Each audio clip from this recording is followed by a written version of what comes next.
Olá, meu caro ouvinte, é com satisfação que damos início a mais um programa Sabedoria para o Coração. Chegamos hoje ao último estudo em nossa série no livro de Ruth, quando contos de fadas se tornam realidade.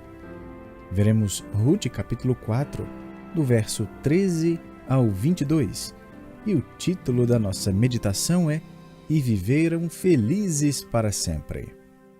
Logo no início de praticamente todos os contos de fada que eu lia para as minhas filhas estavam as palavras Era uma vez. Por si só, essas palavras já evocam memórias de donzelas em perigo e príncipes corajosos vindo para o resgate. Nós vimos, na verdade, um conto de fada se tornando realidade. Nos dias dos juízes e por todo o decorrer da história de Israel, o povo não somente receberia o privilégio de fazer parte da genealogia do Messias, mas receberia também um modelo de caráter, virtude, pureza e obediência ao Senhor. Era uma vez, realmente aconteceu dessa vez. E uma donzela em perigo foi realmente e verdadeiramente resgatada por um príncipe. Apesar de estarmos lidando com pecadores imperfeitos, em carência da graça de Deus em suas vidas, fica óbvio que Boaz e Ruth viveram segundo Deus antes e depois do seu casamento. Eles não somente permaneceram juntos, mas criaram um filho piedoso, que deu continuidade à herança de seus pais, vivendo segundo Deus também. Isso continuou por vários anos, até que chegamos ao parente mais famoso na linhagem de Boaz, o seu bisneto, Davi, o grande rei e poeta de Israel. Vamos observar o fim desse conto de fadas da vida real que encerra contando esse registro inspirado por Deus a respeito de um príncipe chamado Boaz e uma donzela em perigo chamada Ruth. No verso 13 de Ruth 4, encontramos uma cerimônia de casamento consumada. Lemos que assim tomou Boaz a Ruth e ela passou a ser sua mulher. Coabitou com ela e o Senhor lhe concedeu que concebesse e teve um filho. Notamos como esse conto de fadas rapidamente entra em seu desfecho, não é? Em apenas 26 palavras e poucas sentenças, temos um casamento, uma lua de mel, um lar sendo estabelecido, uma concepção, 9 meses de gravidez e o nascimento de um filho. Se passarmos esse filme em câmera lenta e voltarmos a essas cenas, descobriremos pela história que o casamento de um casal como Boaz e Ruth seria um evento bem elaborado. A vila inteira seria convidada. A noiva e o noivo estariam vestidos com trajes de rainha e rei. Se o noivo fosse rico, como era o caso de Boaz, ele vestiria algo na cabeça ou mesmo uma coroa feita de ouro. Também era costume do noivo banhar seus trajes em perfume, incenso e mirra. Talvez essa seja mais uma figura do Messias, o descendente legal de Boaz e o nosso parente resgatador, que, quando criança, recebeu presentes adequados a um homem preparado para resgatar a sua noiva. O casamento de Boaz e Ruth foi consumado e, depois de poucas palavras, lemos que ela dá à luz um filho. Olhe um pouco mais adiante no verso 17, onde lemos: As vizinhas lhe deram um nome, dizendo: A Noemi nasceu um filho, e lhe chamaram Obed. Este é o pai de Jessé, pai de Davi. Não era algo comum às mulheres dar nome a uma criança. Talvez elas tenham saído com esse nome por causa da animação e Ruth e Boaz concordaram. O interessante nisso tudo é que Ruth e Boaz, em grande parte, desaparecem de cena nessa história, e o foco do autor divino retorna a Noemi. Observe os versos 14 e 15, onde encontramos uma avó viúva revigorada. Então as mulheres disseram a Noemi: Seja o Senhor bendito, que não deixou hoje de te dar um neto que será teu resgatador, e seja afamado em Israel o nome deste. Ele será restaurador da tua vida e consolador da tua velhice, pois tua nora que te ama o deu à luz, e ela te é melhor do que 7 filhos. Essas mulheres estão dizendo: Noemi, por causa de Ruth, sua nora, você é cercada de cuidado, proteção e amor, e aqui está outro parente chegado, seu neto, o qual restaurará a sua vida e a sustentará na sua velhice. Nesses versos finais, vemos não somente um casamento sendo consumado, mas também uma avó viúva sendo revigorada. Você consegue imaginar essa mudança incrível? Você se recorda de como tudo começou? Se isso é um conto de fadas, o começo foi mais parecido com um pesadelo. Noemi é levada pelo seu marido juntamente com seus filhos para a terra de Moabe, um ato de desobediência ao Deus de Israel. Seu marido morreu e depois seus 2 filhos, homens já crescidos e casados, morreram, um após outro. Ela se vê então voltando para Belém com pouca esperança até mesmo de sobreviver. Não existe nenhum herdeiro das propriedades de seu marido falecido.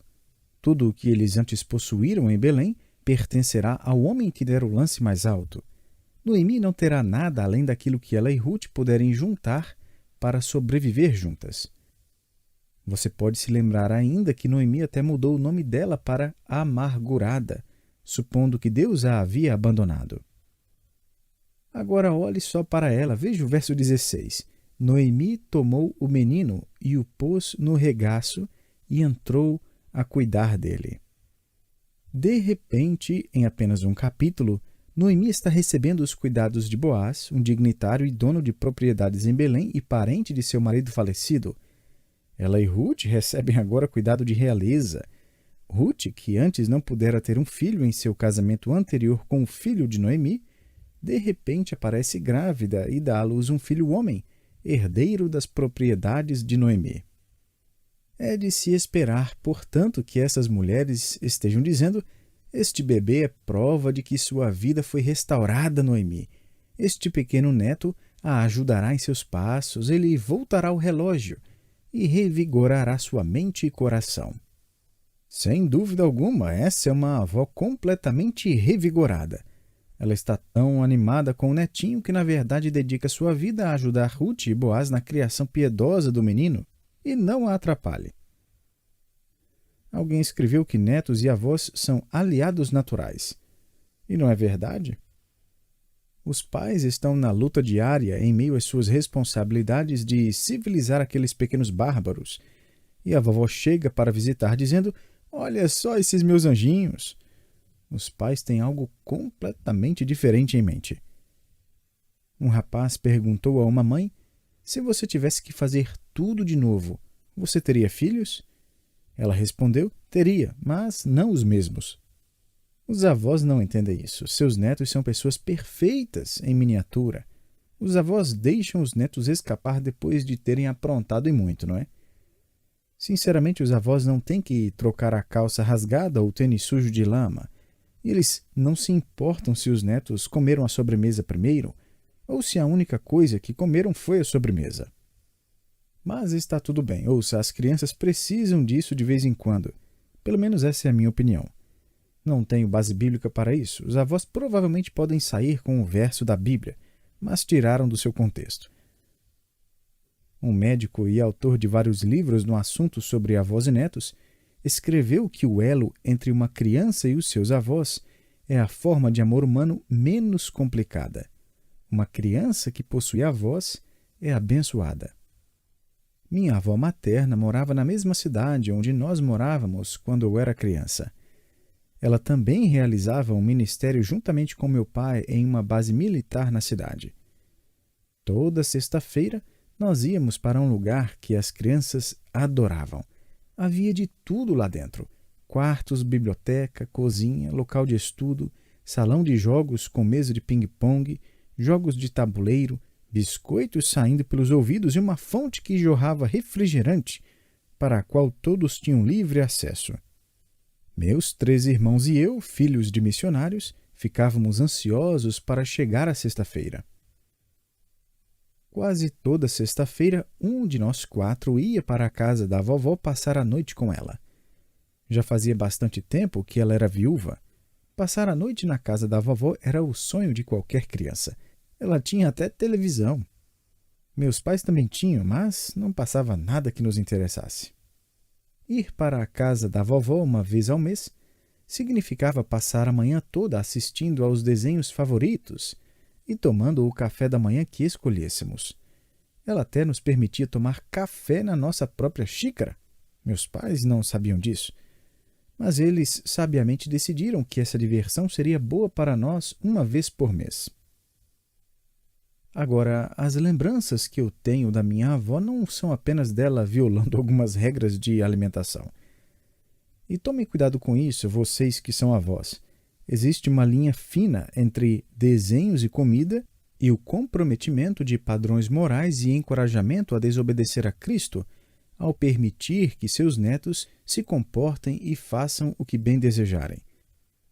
O que eu lembro é que logo após o café da manhã e antes de me arrumar para voltar para casa, minha avó vinha, abria sua Bíblia, lia um capítulo, fazia uma pregaçãozinha para mim, me ensinando como eu deveria seguir a Cristo e entregar minha vida a Ele. Em seguida, ela orava. E olha, era a oração mais longa que você consegue imaginar. Minha avó saía orando ao redor do mundo. Orava pelas pessoas perdidas que estava evangelizando, pelos marinheiros que havia conduzido a Cristo, por todos os missionários que ajudávamos na missão com os militares, pelos familiares e, no fim, ela orava por mim. O que minha avó fez foi nada mais do que complementar o desejo que meus pais tinham de me ver crescer para seguir a Cristo. Até onde eu sei, minha avó orou por mim até que perdeu suas faculdades mentais e foi para o lar celestial. Então, quando eu vejo essa frase sobre Obed sendo conduzido sob os cuidados de Noemi, isso tem um significado especial para mim, e talvez para você também. Os avós possuem a capacidade de impactar seus netos de diversas formas. E deixe-me sugerir algumas rapidamente. Os avós podem oferecer segurança emocional e talvez física quando os pais falham. Os avós podem ensinar seus netos o Evangelho e o plano de salvação. Timóteo aprendeu isso com sua mãe e sua avó, 2 Timóteo 1,5. Os avós podem ser testemunhas singulares da maneira como Deus tem sido fiel à família no decorrer dos anos. Esse é o desejo de Deus, conforme registrado de forma tangível lá em Josué 4, com pedras memoriais nos bancos de areia do Rio Jordão, para a lição ser repassada de geração a geração sobre os feitos milagrosos de Deus, o seu poder e a sua providência.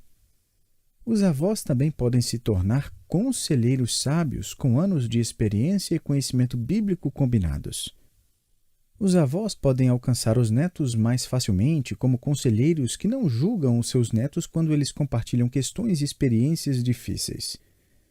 Os avós podem se tornar um local de refúgio e conforto a netos que sentem que, além do pai e da mãe, não existe mais ninguém para quem podem confidenciar coisas de suas vidas. Avós podem ser pessoas nas quais os netos confiam. E, por último, os avós entendem de forma única a trajetória da vida e a importância das etapas na vida das crianças. Eles não precisam se preocupar com os detalhes muito e podem encorajar seus netos com mais liberdade ao longo do caminho. Todos nós precisamos prestar bastante atenção no assunto do relacionamento entre avós e netos e o grande potencial de influência. Nas minhas pesquisas, aprendi que metade da população adulta acima dos 45 anos já é avô ou avó. 83% das pessoas de 60 anos para cima são avós. Na realidade, por volta do ano de 2000, pelo menos 4 milhões de crianças estavam morando na casa dos seus avós. De todos os livros sobre criação de filhos, qual deles oferece um conselho piedoso para o relacionamento entre os avós e seus netos? Esse texto de Ruth é excelente para isso. Apesar de pais e avós possuírem papéis diferentes, ambos são essenciais na criação das crianças. Noemi poderia oferecer algo que Ruth não poderia. Como nova convertida, Ruth não conhecia nada sobre os costumes e tradições judaicos dentro do lar. Ela tinha tanto a aprender sobre a lei de Moisés e sobre a história do Deus do povo que ela mal teria começado a estudar e Obed já estaria fazendo perguntas a ela. Que grande ajuda Noemi seria para Boaz e Ruth para criar o pequeno filho Obed, o neto dela, para seguir o Deus verdadeiro. Portanto, nesses versos finais do livro de Ruth, vemos um casamento consumado, uma avó viúva revigorada e, finalmente, um parente resgatador maravilhoso previsto. O livro de Ruth termina tão rápido como começa. No verso 18, vemos um registro genealógico dos descendentes. Veja comigo. São estas, pois, as gerações de Pérez. Pérez gerou a Esrom. Esrom gerou a Rão. Rão gerou a Aminadab. Aminadab gerou a Naasson. Naasson gerou a Salmão. Salmão gerou a Boaz. Boaz gerou a Obed. Obed gerou a Jessé e Jessé gerou a Davi. Algo aqui chama a nossa atenção imediatamente. O fato de Ruth, a viúva moabita, aquela que antes fora pobre e que colhera grãos nos campos de Belém, se tornar a bisavó do grande rei Davi. É bem possível que ela tenha vivido o suficiente para ver o seu bisneto. Mas esse não é o fim da história. Você não gostaria de saber um pouco mais a respeito deles? Eu gostaria muito de conhecer um pouco mais sobre Boaz e Ruth e a sua história de significância eterna. Veja então comigo Ruth capítulo 5, versos 1 a 5. E aconteceu de Boaz e Ruth se casarem na presença de muitas testemunhas. Os convidados vieram de todos os lugares da Judéia para declarar suas bênçãos sobre a união e futuro lar de Boaz e Ruth. Na manhã seguinte, depois de todos os convidados terem partido, Boaz se levantou cedo de manhã. Ele procurou Ruth por toda a casa, mas não a encontrou. Ele então a procurou diligentemente do lado de fora de casa, e ao entrar nos campos, viu sua noiva querida colhendo grãos. Novamente lá estava ela, vestida em roupas simples, com o saco de grãos pendurado ao seu ombro. Ruth! Gritou Boaz enquanto corria em sua direção. Ruth, por que você está catando grãos no campo? Ela se prostrou no chão e disse, meu marido, estou aqui catando porque preciso encontrar algo para satisfazer a minha fome. Ao ouvir isso, Boaz tomou Ruth em seus braços e disse, Ruth, você ainda não entendeu que já que é minha esposa, tudo que me pertence, pertence a você também? Tudo bem, inventei tudo isso. Pode parar de procurar Ruth capítulo 5. Contudo, esse é o resto da história, não é? Boaz é uma figura do nosso parente resgatador que nos introduziu na família de Deus. E tudo o que pertence a ele, agora também pertence a mim e a você. Conforme lemos em 1 Pedro 1,4, Cristo Jesus nos resgatou para uma herança incorruptível, sem mácula e imarcessível, reservada nos céus para vós outros. O resto da história se encontra na descrição que o Novo Testamento fornece do nosso parente resgatador final. Vamos rapidamente comparar o resgatador Boaz a Cristo, o nosso resgatador. Existem várias semelhanças entre Boaz e Cristo, mas irei destacar apenas 4. Primeiro, um parentesco com a noiva era necessário. Em outras palavras, a fim de satisfazer as exigências da lei, o parente resgatador deveria ser parente da noiva. Então Jesus Cristo, a fim de nos redimir, se tornou nosso parente. Ele veio calçar as sandálias da humanidade e caminhar entre nós. João escreveu que o Verbo se fez carne e habitou entre nós. João 1,14. Jesus satisfez essa condição de parente resgatador, ele se tornou um membro da família humana para que pudesse nos introduzir na família celestial.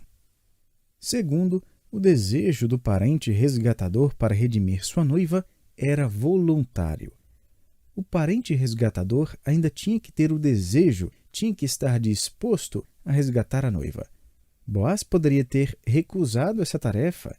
Talvez você se lembre de que havia outro possível resgatador na fila e ele recusou resgatar Ruth. Boaz desejou resgatá-la. Por quê? Porque ele amava Ruth.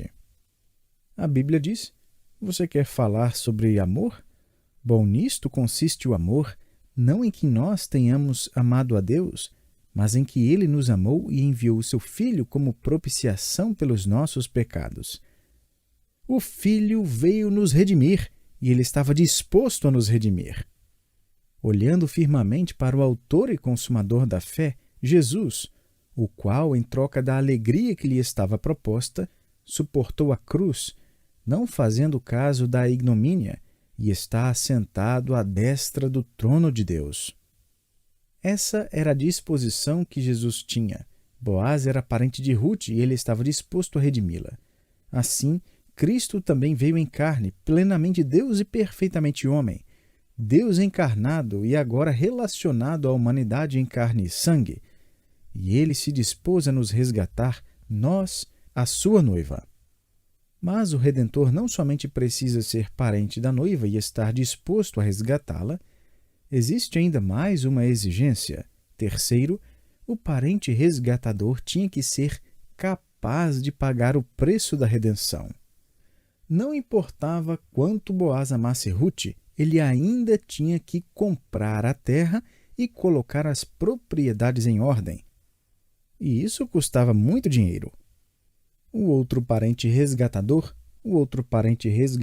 pode até ter dado seu chinelo a Boaz para fazer a aliança, mas Boaz teve que dar a sua prata e o seu ouro para fechar o negócio. Não havia nada de "vou ver o que posso fazer depois". Não, Boaz tinha que ter dinheiro suficiente para pagar as dívidas da viúva que ele queria, bem como para comprar as suas propriedades. Felizmente, Boaz era rico o bastante para sanar as dívidas das propriedades de Elimeleque e organizá-las para Noemi e Ruth. Ouça bem, noiva de Cristo, porque fostes comprados por preço. 1 Coríntios 6:20. Cristo, que é infinitamente rico, pôde lidar com o custo. O preço da compra não envolvia dinheiro. A oferta para nossa redenção foi o sangue de Cristo. Paulo escreveu, no qual temos a redenção pelo seu sangue. Efésios 1:7. Achei interessante descobrir em meus estudos que, de acordo com o costume judaico, também era responsabilidade do parente resgatador resgatar da escravidão qualquer membro da família da noiva que havia sido forçado a se vender à escravidão para poder pagar as suas dívidas. Um parente resgatador literalmente chegava e acertava todas as contas e dívidas contra seus amados. Ele limpava todos os registros. Da mesma maneira, o nosso Senhor Jesus, enquanto pendurado na cruz, disse: "Está consumado". Tetelestai foi o termo grego utilizado por Jesus e significa pago por completo. O preço do pecado foi pago por completo. Cada acusação da lei, cada dívida de pecado atrelada ao nome de seus amados foi completamente paga. Os registros estão limpos. Jesus Cristo está tanto disposto como também é capaz de pagar o preço de redenção. Finalmente, em quarto lugar, a provisão do parente resgatador para sua noiva era completa. Boaz elevou Ruth para uma alta posição em sua propriedade.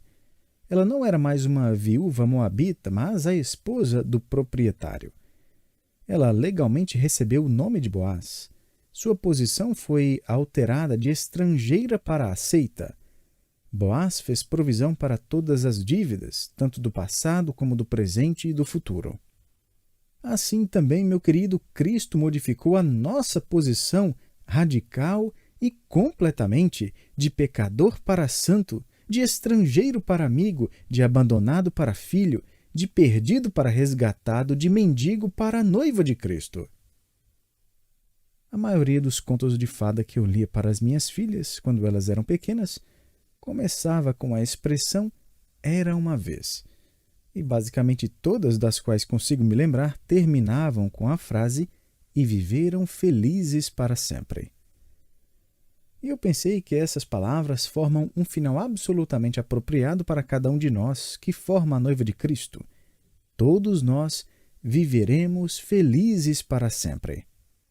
Este é o resto da história. Para todos nós, não importa quão difícil seja nossa vida, não importa quão bagunçada, desafiadora ou dolorosa. No final de nossa biografia, depois que tomarmos nosso último fôlego, nossa história terminará dizendo: e ele ou ela viveu feliz para sempre.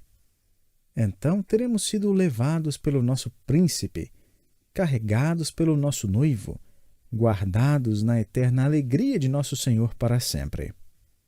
A única coisa diferente entre nossas vidas e os contos de fada que eu lia para minhas filhas é que, depois das palavras "e viveram felizes para sempre", havia sempre as duas últimas palavras do livro. O quê? O fim. Mas esse não é o nosso caso. Jamais haverá um fim para o nosso "viveram felizes para sempre". Imagine só. Sinceramente, não conseguimos imaginar a eternidade. Todavia, cremos pela fé em nosso parente resgatador, nosso Senhor Jesus, e nos agarramos às suas promessas de graça, misericórdia, amor e propósito. E saiba disto: um dia entraremos na glória do céu para sempre. E as últimas palavras da biografia da Igreja, a noiva de Cristo, composta por todos aqueles que lhe pertencem, não serão o fim, mas "e viveram felizes para sempre". Foi uma alegria, meu querido, ter você comigo para essa jornada pelo livro de Ruth.